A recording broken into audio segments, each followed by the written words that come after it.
we're making Caribbean cornmeal porridge.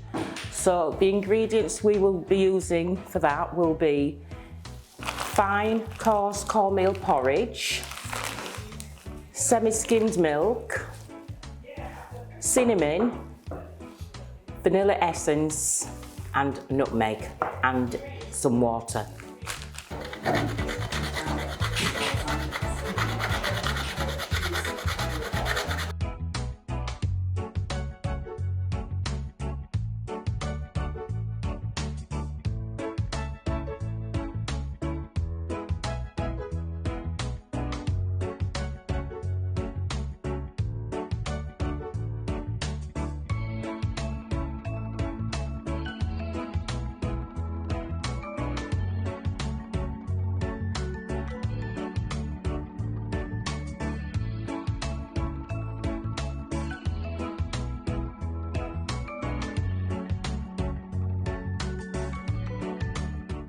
Now that the milk is boiled, gradually add the cornmeal paste to the milk in the pan.